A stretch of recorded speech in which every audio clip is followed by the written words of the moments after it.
Nakita natin ang mga sinaunang konsepto ng kapatiran, anitowismo, paniniwala sa kaluluwa, anting-anting o gahum, babaylanismo, paniniwala sa mga banal na tinig o santong boses, kahalagahan ng kabundukan at kalikasan bilang tahanan ng mga anito at iba pa, ay nananatili ang diwa sa mga kapatirang Rizalista. Ayon nga sa hangarin ng samahan ng Tres Personas Solo Diyos. Ibalik sa ating gunita ang mga adhikain ng pananampalataya ng ating mga ninuno. At kung ang mga bakas na pinagdaanan ng ating mahal na Panginoon ang ating hahanapin at babangkasin, sa panahong ito ay patutunayan na narito na sa bansang Pilipinas at ito ay matatagpuan sa kinabuhayan sa bundok Banahaw. Kaya naman sana makatulong ang aking pagpapaliwanag na mawala ang karaniwang prinsepsyo sa mga Rizalista bilang kulto. Sa panahon ng cultural relativism at pagrespeto sa iba't ibang pananaw, walang maaaring magtakda kung ano ang tama o maling kultura at ano ang tamang pananampalataya o ano ang kulto. Isang panawagan para sa pagrespeto na nararapat para sa mga samahang ito, tulad ng sinabi ni Connie Alaras sa isang dokumentaryong pantelebisyon. Dati kako, hindi kulto. Dati kultura yan. May aral din tayo na mapupulot sa mga kapatiran sa kabila ng panlilibak, pang-aapi at hirap na practice na pagsamba tulad ng pamimwesto.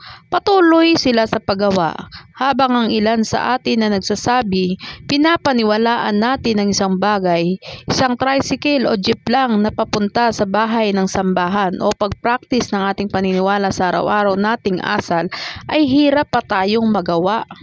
Sa kabila rin ng maraming bilang ng mga magkakaibang kapatiran sa Banahaw at ilang pagkakawatak-watak tulad ng paghiwa-hiwalay sa Filipino Spiritual Catholic Church ng El Bethel, Israel, maging sa Kalamba, ang paghiwalay ng Iglesia Watawat ng Lahi sa Samahan ng Watawat ng Lahi, nananatili namang mapayapa ang buhay sa Banahaw at sa iba pang mga lugar ng mga Rizalista sa buong Pilipinas.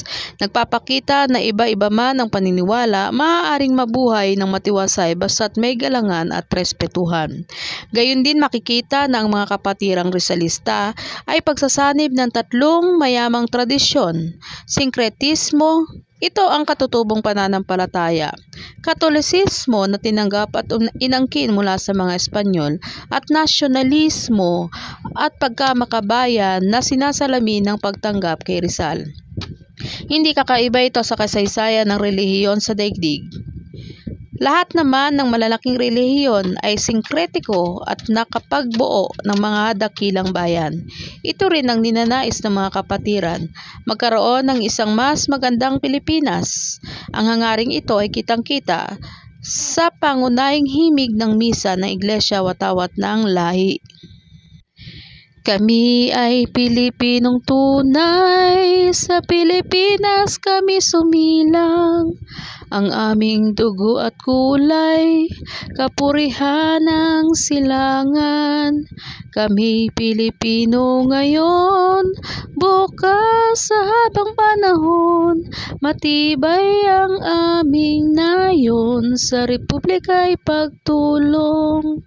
Kami Pilipinong lantay, kalahi ng mga Rizal, walang takot na mamatay sa ngalan ng inang bayan. Kami Pilipinong wagas na marangal at matapat, ang tunay naming hagad. Mabuhay ang Pilipinas, mabuhay. Para sa marami, maaari nilang ibigin ang Diyos nang hindi iniibig at inaabandona pa ang kanilang bayan. Ngunit para sa kapatiran, ang pag-ibig sa Diyos at pag-ibig sa bayan ay iisa. Ito rin ang kaisipan ng ating mga bayani tulad tulad ni Andres Bonifacio na nagsabi, sumasampalataya sa may kapal ng taimtim sa puso. Gayunpaman sa sarili tuwina na ang matapat na pagsampalataya sa Kanya ay ang pag-ibig sa lupang tinubuan sapagkat ito ang tunay na pag-ibig sa kapwa. Kung ang mas nakararami sa Pilipinas ay mahalang Diyos at bayan tulad ng mga Rizalista, malamang sa malamang baka mayroon tayong mas magandang bansa.